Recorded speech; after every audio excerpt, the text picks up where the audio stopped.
de 1 a 2000 y 1 a 200, las verticales, dependiendo de lo que estemos hablando, ¿no? Los perfiles, 1 a 200 vertical y 1 a 100 en terreno plano, bueno. Ok, todo esto hay que leerlo. Funcionamiento del drenaje, ejecución, selección de rutas, estudio de rutas. Esto lo tendrán que ir haciendo ya de manera, pues ya directa, hacer una o dos rutas y escoger la mejor. Pero dependerá del tipo de camino, ¿no? Bueno, este es el anteproyecto y nos iríamos a lo que sería ya el proyecto en sí.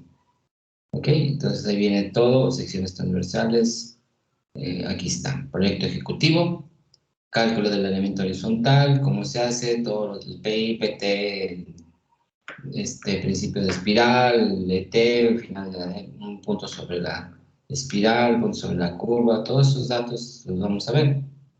Cálculo vertical, memorias de cálculo, esto es importante en todo proyecto, las memorias de cálculo. ¿Cómo lo hicieron? ¿Cómo se saca todo esto? Ahí viene cómo se debe de presentar. Bueno, los planos ya los vimos. Y algo que sí es importante es el catálogo de conceptos y cantidades de obra. Yo me baso mucho en esto porque de aquí sale todo.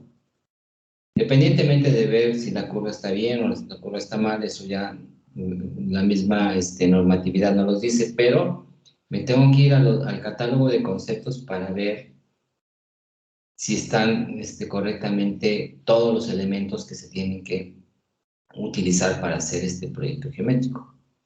¿Ok? Entonces, esto viene en lo que ya nosotros hemos visto de los conceptos, el tabulador a costo directo, ahí lo pueden encontrar, o también en lo que serían las normas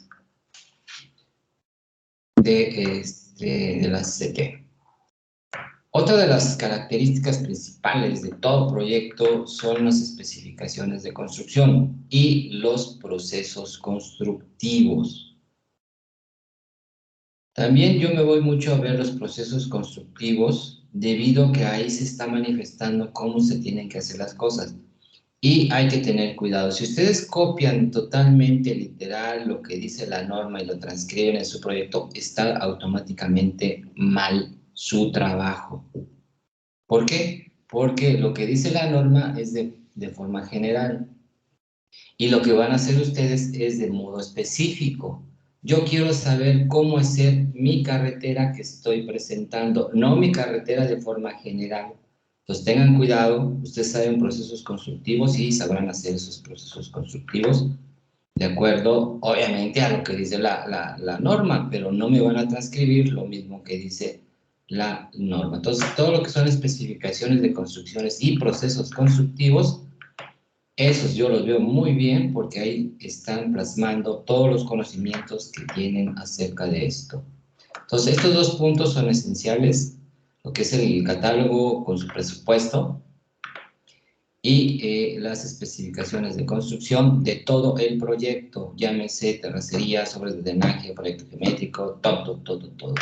Entonces, y como saben de procesos constructivos, pues eso es fácil para ustedes. Bueno, ahí viene, este es el capítulo, página 223, donde vienen todos estos conceptos. Hay que leerlos para hacer un buen proyecto. O sea, todos están jugando su calificación en un proyecto bien elaborado. Y que lo sepan hacer. Que muchas de las veces nada más es copiar y pegar. No, aquí no es copiar y pegar. Aquí es hacerlo.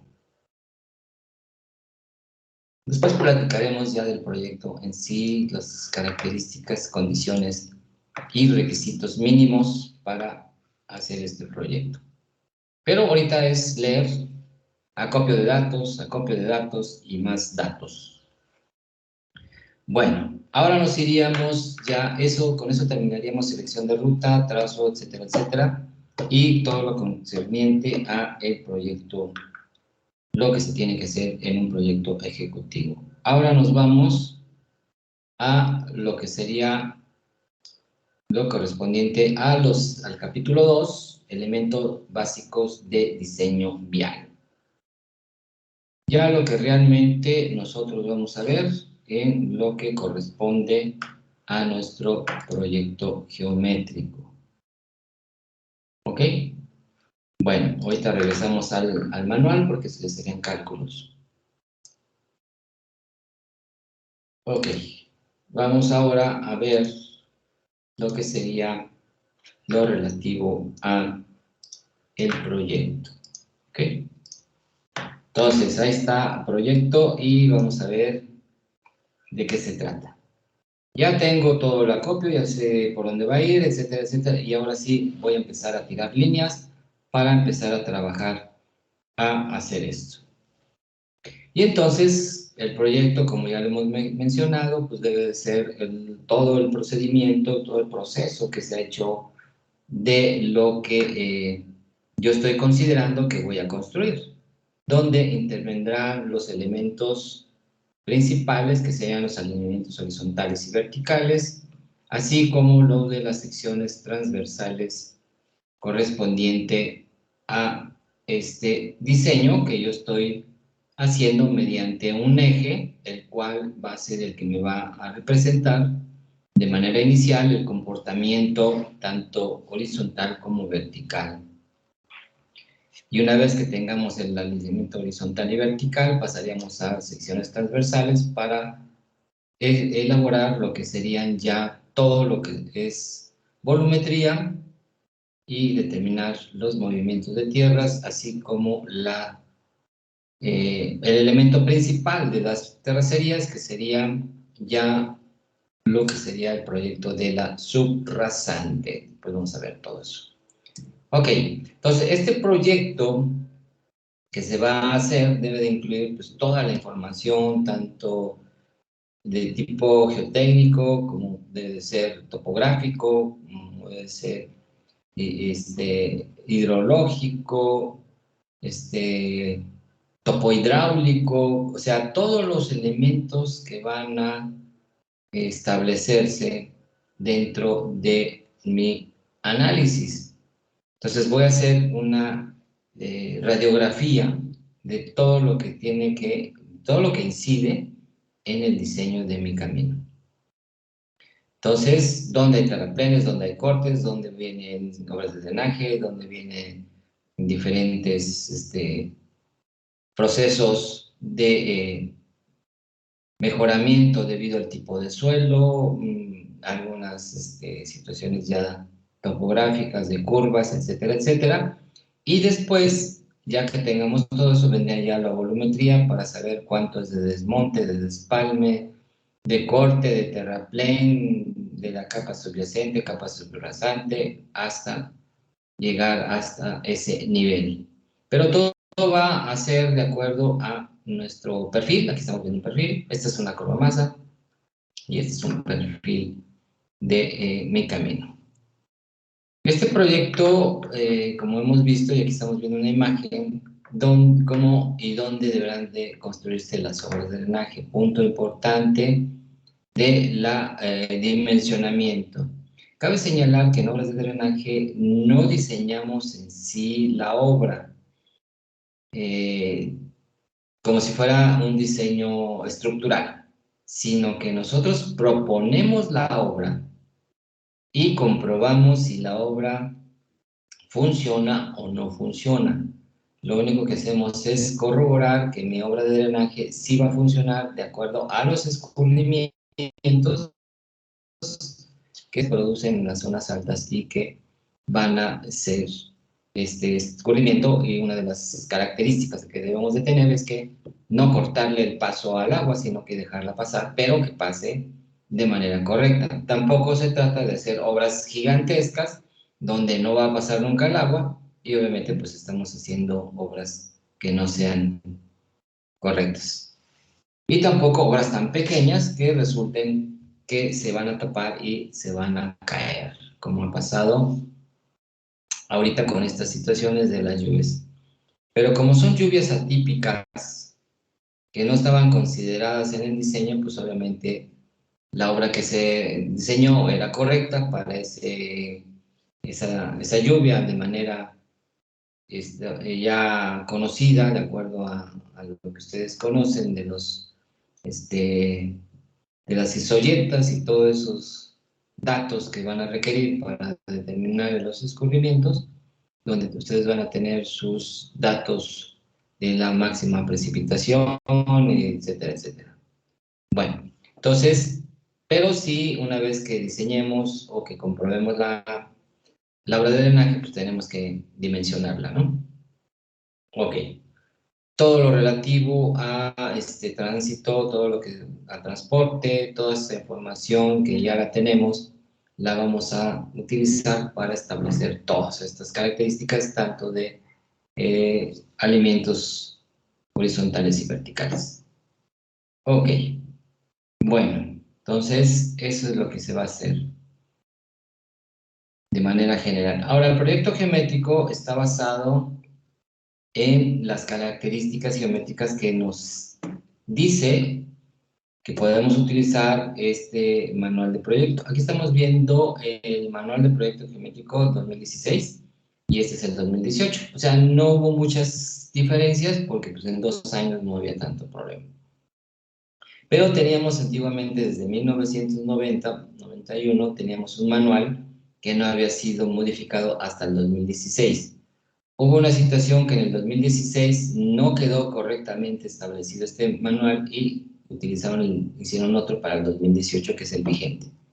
Entonces necesitamos conocer todas las características de nuestro manual de acuerdo al tipo de camino y las características de todo lo que sería tipo de terreno. Pero todo esto será hasta que no sepamos ya de manera real cuál es mi trazo de mi ruta definitiva. Hasta que no tengamos, lo que sí ya puedo conocer es el tipo de camino y el vehículo de proyecto, porque eso ya lo dice de acuerdo al tránsito diario por medio anual, para poder establecer esto. Hasta este momento hemos utilizado el tránsito diario promedio anual proyectado, ¿no? A 30 años. Y de aquí nosotros ya vamos a conocer el tipo de terreno. Este tipo de terreno dependerá de la ruta que estemos haciendo, del trazo de ruta, y establecer si es un montañoso, si es un lomerío, perdón, o si es plano. Esto lo vamos a determinar de acuerdo a la topografía que tengamos en lo que sería nuestro alineamiento vertical. Ya habíamos hablado de la sección transversal tipo, donde tendríamos aquí, en este caso es una carretera de 2 carriles, es una 2, donde lo importante pues, es conocer cuánto va a ser el ancho de corona, el ancho de calzada, si va a tener acotamientos. Esto ya no los maneja el mismo manual, ¿no? El mismo manual nos está diciendo ahí si lleva acotamientos o no lleva acotamientos, de qué tipo, cuántos metros, y con eso nosotros diseñamos nuestra sección transversal tipo para saber estas dimensiones. Ahora, aquí tengo una 4 y viene un tipo de carretera que estamos viendo que estas carreteras son en un solo cuerpo, o sea, están hechas tanto el carril de ida como el de regreso en una misma estructura, tanto la 2 o el B o el C o el A4. Entonces, esta se maneja una carretera tipo A4. Pero, si tenemos cuerpos separados, por decir, este es el de ida, este es el de regreso, por la misma topografía, por situaciones de que si yo continuaba esto lo vamos a ver hasta que no tengamos lo que serían las secciones transversales. Esto no se puede decidir hasta que tengamos la sección transversal, porque aquí tenemos que esto continuaría hasta acá, pero si yo construiría esta parte de aquí, jamás tendría yo un cero derecha, porque no podríamos encontrar. Entonces tendría que construir un supermuro de contención y entonces, debido a la topografía, pues yo voy a tener que hacer cuerpos separados. Y solamente se le va a colocar, después del tipo A, 4 se le va a colocar una letra S, que quiere decir que son dos cuerpos separados, el cuerpo de ida y el cuerpo de regreso. Entonces se construyen como si fueran carreteras independientes. Esta es para un sentido y esta es para otro sentido, pero si se fijan, es como si estuviéramos manejando una carretera de dos sentidos, porque te tiene el bombeo o la pendiente transversal, igual que en esta parte. ¿Okay? No es para un lado, como si fuera en este caso, sino que tendríamos que hacerlo de manera independiente. Entonces, esto dependerá de la sección transversal. Entonces, ¿qué es lo que se tiene que hacer? Tener el eje del camino y de ese eje del camino establecer lo que sería el lineamiento horizontal, todavía sin necesidad de ponerle carriles. Después hacer el alineamiento vertical y por último sacar secciones transversales. Ustedes saben que las secciones transversales se hacen a cada 20 metros o en cada punto donde se requiera analizar una sección transversal, como puede ser la ubicación de una obra de drenaje, el inicio de una estructura en especial, la entrada de una ciudad, puntos obligados, no lo sé, hay muchos puntos que se deben de considerar para secciones transversales y tener mejor información para la volumetría. Entonces, estas son las secciones transversales tipo, que todas están siendo en balcón, ya las de terraplén más sencillo, las de corte pues también más sencillo. Bueno, entonces este proyecto geométrico pues consiste en establecer todo lo que sería los elementos principalmente topográficos para cumplir la función de dar una, vamos a decir, una comodidad, una seguridad a los usuarios para hacer su trayecto de un origen y un destino. Entonces, sí debemos de considerar todos los elementos que se requieran para poder hacer todo esto. El desarrollo de este proyecto, pues ya dijimos, planeación, la realización de la ruta, el proyecto y el anteproyecto y el proyecto. Los elementos que se requieren son el vehículo del proyecto, además del tipo de camino, obviamente, el tipo de vehículo de proyecto, porque con este nosotros diseñamos las características principales de los alineamientos. Sabemos que vamos a tener algunos más grandes o algunos más pequeños, algunos menos potentes y algunos más potentes, entonces, pero necesitamos conocer este vehículo para poder determinar si el vehículo puede ascender correctamente, si puede dar vuelta, etcétera, etcétera. Entonces, todo esto se maneja mediante este vehículo de proyecto y de ahí sacaríamos todas las características para todos los demás. ¿Ok? Estos vehículos de proyecto, pues ahí los dice el mismo manual, cuál es su longitud, cuál es su altura, cuál es la entrevía, y la relación peso-potencia, que es uno de los puntos principales para determinar si el vehículo puede ascender o puede descender de manera segura.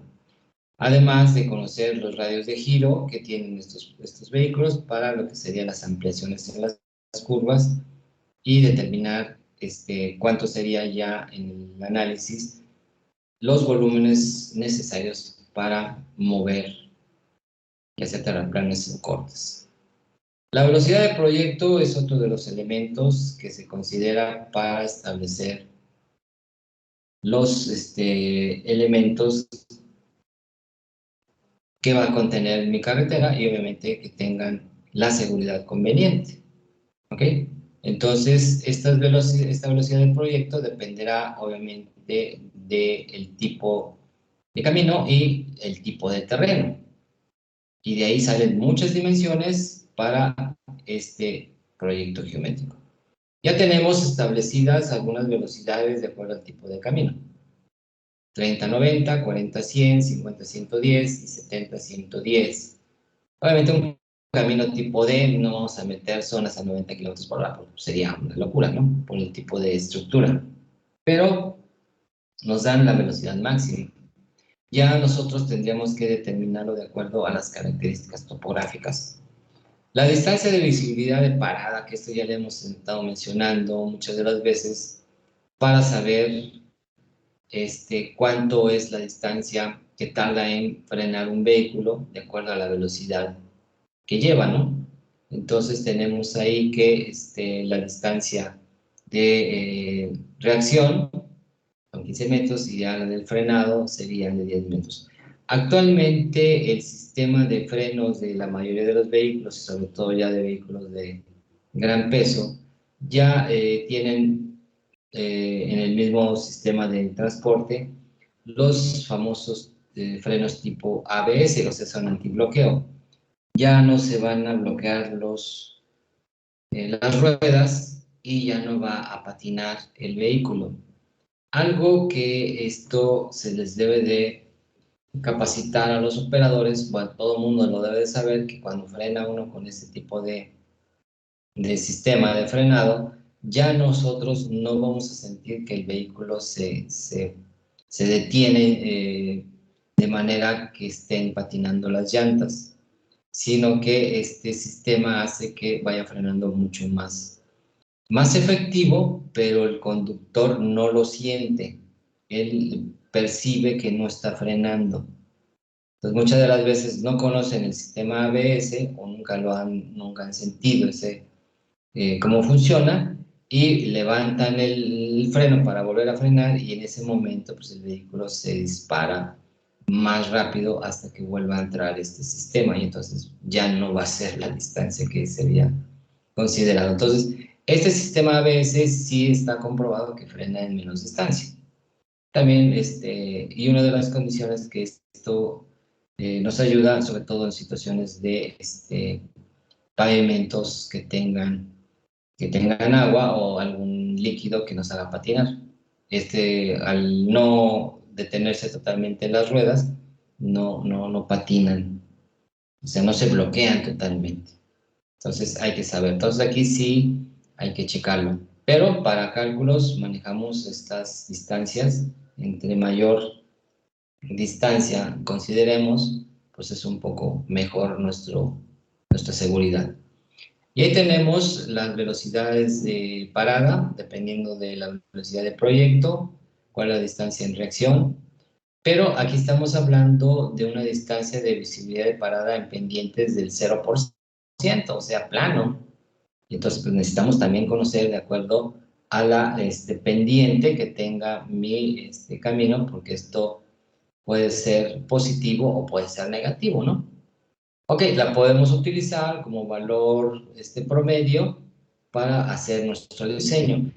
Vamos a tener muchos datos, es algo que hay que entender en el proyecto geométrico.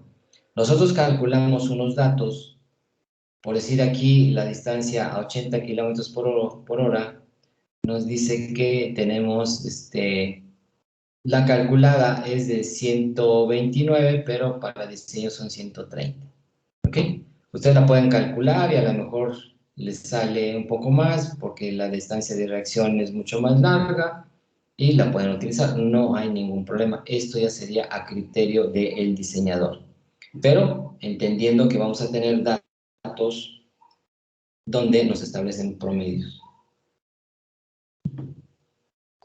Bueno, la distancia de velocidad de rebase, distancia para rebasar que debe tener un vehículo y completar todo su maniobra, también se puede considerar para utilizarla en nuestro diseño. Entonces, los principales elementos que hemos visto, el vehículo de proyecto, bueno, el tipo de camino y la topografía, eso es esencial, ¿no? De ahí tendríamos que entrar a la vehículo de proyecto, velocidad de proyecto, distancia de visibilidad de rebase o de parada, las cuales el mismo proyecto pues ya nos los está indicando en su tabla, donde nosotros ya la podemos establecer, como aquí nos los maneja nuestra tabla. Entonces estamos hablando de un tipo C, donde tengo una velocidad de proyecto de 50, 60, 70, 80 y 90, pero dependerá de nuestro tipo de terreno, y aquí tenemos distancia de parada, 63, de rebase 325 para 50 kilómetros por hora, y entre más sea la velocidad, necesito más. Entonces, ¿cuál es la que voy a utilizar para nuestro análisis? Esto tendrá que ser analizado por lo que sería nuestra topografía. Entonces, estos primeros elementos son los básicos. Ahí nos los dan. Ok, tengo un lomerío intermedio a 70 kilómetros, yo necesito 104 de parada y 455 de rebase. ¿Cuál es el que me conviene para diseño? Hasta que no calcule, no voy a decidir cuál será la mejor opción. Entonces, mucho de esto queda abierto a criterio del diseñador, porque pues hay muchos parámetros que hay que considerar. Entonces, nos vamos al elemento horizontal. Bueno, en el elemento horizontal, ¿qué es el elemento horizontal? Corresponde a la planta del eje de la carretera, es decir, la proyección sobre un plano horizontal del eje de la carretera a nivel de terracerías. Puesto que la última capa de las terracerías se llama capa subrasante, a su línea se llama línea subrasante o simplemente subrasante. O como le hemos dicho nosotros, nivel de subrasante. Voy a poner voy a salirme de aquí y poner voy al pizarrón ya para terminar, antes de continuar esto, porque vamos a ver los componentes principales de las capas que conforman mi terracería, para que le vayamos entendiendo a esto. Lo voy a poner y ahorita lo vamos a ver. Entonces, nos están manejando situaciones de terracería, situaciones de niveles, y vamos nosotros a establecer lo siguiente. Yo voy a considerar que tengo me voy a una sección transversal en terraplén. Vamos a manejar un terraplén y yo voy a considerar que voy a tener una carretera así. ¿Ok? Este es el terreno natural. Pero recuérdense que en el caso del terreno natural, toda esta parte que está aquí abajo, del 0 al otro 0,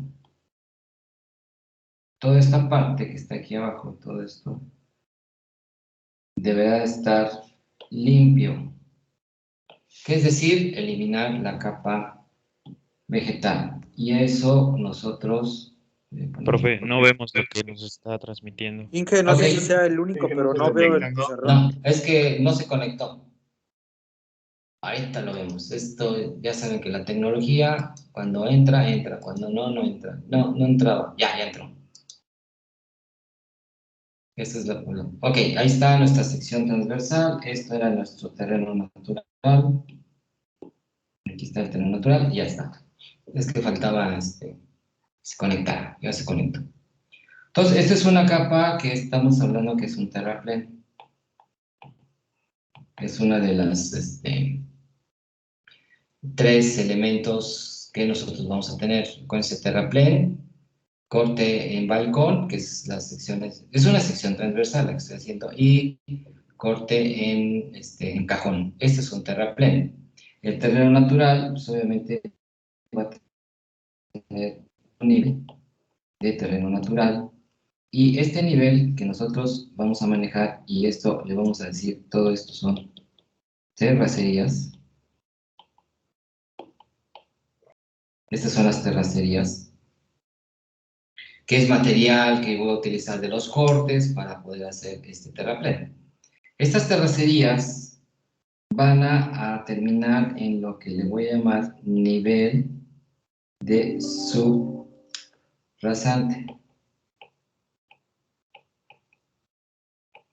Ahí terminarían todas mis terracerías hasta el nivel de subrasante, es lo que vamos a hacer nosotros. Entonces, nosotros tenemos estas terracerías en esta parte. Y nosotros, cuando hacemos estas terracerías, esto es el terreno natural, ¿ok? Pero esta zona que yo tengo aquí, debo de efectuarle, tengo que hacer un cajoncito y esto va a ser el despalme. Yo necesito retirar toda la materia vegetal en esta parte, ¿ok? Entonces, esa sería, vamos a decir, este sería la segunda trabajo que voy a hacer. El primer trabajo que voy a hacer, y esto pues, obviamente de manera de terreno natural, pues va a tener pues lo que serían pues, los árboles en toda esta zona. Todo esto pues, tiene todos sus árboles aquí de manera inicial. Ok, yo tengo aquí todos estos árboles, así estaba el terreno. Yo llego a este terreno y establezco mi análisis y digo, aquí está mi eje de camino, ¿ok? Y yo saco mi nivel de terreno natural. Es importante determinar este nivel de terreno natural, ¿ok? Esta línea, que le voy a llamar así, va a ser lo que sería el centro de línea. Ahí está. De este lado es derecha y de este lado es izquierda. Y el sentido de encadenamiento es hacia arriba. Recuerden que todos los puntos de mi camino se hacen a cada 20 metros de manera inicial. Y esto le vamos a decir que sea el 0 más 0,40, que nosotros lo conocemos como la estación o el kilometraje 0 más 0,40, o sea, es los primeros 40 metros. ¿Ok? Entonces yo debo de especificar qué estación es y determinar la cota del nivel del terreno natural. Esto lo hace el topógrafo, a él no le interesa todavía cómo está la sección transversal, ya después tendrá que hacerlo a cada 20 metros esta sección transversal. Entonces yo estoy haciendo ya un análisis general y el primer trabajo, que es retirar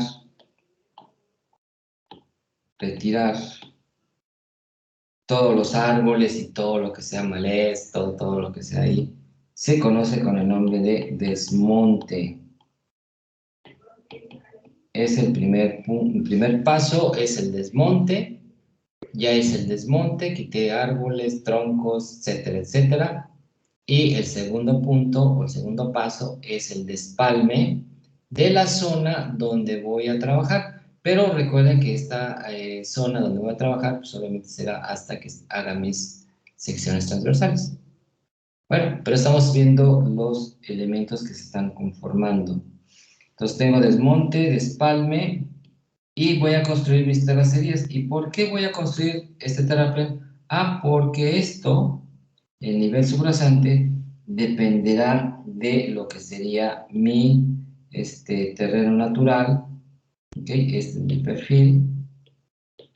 Y en este punto, que es 0 más 0,40, mi carretera va a quedar así. Este diseño yo ya lo hice. Entonces yo tengo aquí una línea y va a ser esto mi camino. Y después va a ser esto y va a ser esto. Este es el nivel subrasante. ¿Ok? Y este punto que está aquí es este punto. ¿Ok? Entonces aquí voy a tener, en esta parte voy a tener corte y aquí voy a tener terraplén y aquí voy a tener corte y aquí voy a tener terraplén. ¿Ok? Ya después se verán los volúmenes.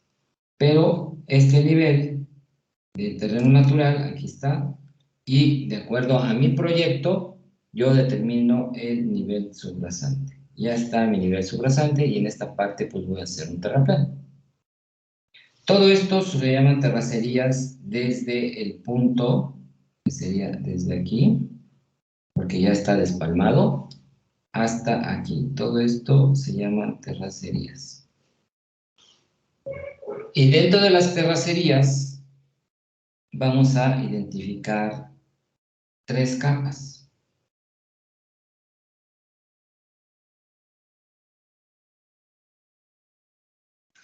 Recuerden que esto es la pendiente negativa. Por lo regular es del 2%. Ya es un valor establecido. Estamos hablando del tangente. Y aquí este bombeo se tiene que hacer desde que estamos haciendo ya las terracerías. Ok, entonces ya hice el despalme, que es esta capa. La siguiente capa, esta se va a llamar cuerpo de terraplén. La segunda capa es la capa subyacente. Y la última capa se llama subrasante. Entonces tengo las capas de despalme, que todo esto yo necesito sacar el volumen, tanto de despalme, el volumen de terraplén, ¿verdad? Y a los otros dos ya no es tanto determinar el volumen. ¿Por qué ya no es tanto determinar? Porque ya son capas uniformes, de espesores uniformes. La capa subyacente puede tener desde 0 de espesor hasta 70 centímetros o más. La capa subrasante, esa va de 20 centímetros a 50 centímetros o, en algunos casos, o más. Ok, bueno, ya para terminar. El espesor del cuerpo de terraplén, ¿quién lo va a determinar? El diseño de nuestro perfil. ¿Ok? Esto sale de manera directa de lo que sería el nivel subrasante menos la capa subrasante menos la capa subyacente, nos quedaría el espesor del cuerpo de terraplén que va desde aquí hasta acá. Este sería el cuerpo de terraplén. El otro no, porque el otro es el despalme. ¿Ok? Ya para volúmenes sí se tiene que considerar la parte de abajo, pero eso ya sería otra cosa. Hoy estamos hablando de los espesores. El espesor del cuerpo del terraplén va a ser de lo que sería nuestro, porque si no estaríamos duplicando en este caso el corte del despalme. Bueno, eso lo veremos después. Entonces tengo ya el cuerpo de terraplén y la capa subyacente y la capa subrasante. La subyacente y la subrasante se determinan de acuerdo a los ejes equivalentes de, en pocas palabras, de acuerdo a la carga a la cual va a estar sometido mi camino. ¿Ok?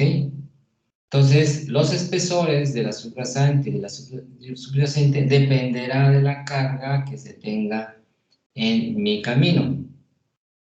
Porque vamos a tener, si tengo muy poca carga, no requiero la subyacente. Por eso estamos manejando desde 0 a 70 o más. Esto dependerá de la carga que se va a manejar. La subrasante sí es una capa necesaria que puede ser desde 20 centímetros hasta 50 o más dependiendo de la carga. El valor común de la subrasante son 30 centímetros. Es un valor, vamos a decir, más generalizado de la subrasante. Ok, Los materiales que se tienen para el terraplén son producto del corte, que también pueden ser producto de banco. ¿Ok? Esto dependerá si no tengo corte o si el material de corte no es bueno, porque sea muy plástico, se utilizaría de banco. Pero los materiales para subrasante y subyacente son de banco, pueden ser también de corte, pero de calidad. La calidad va siendo mejor de abajo hacia arriba. Entonces, la calidad va a ser más mala la parte de hasta abajo, pero mejor la capa que va siendo hacia arriba. ¿Ok? Eso sería lo que serían terracerías de manera general. Y ya para terminar, vamos a hacer un corte así. Esta es capa subrasante. Esta es capa subyacente. Estos serían cuerpo de terracerías. Estoy hablando de un terraplén. Y arriba serían las capas de, hasta llegar a la capa principal. Esto que sería de aquí hasta acá. Ponerlo de aquí hasta acá. Esto es pavimento. Y de aquí hasta acá son terracerías.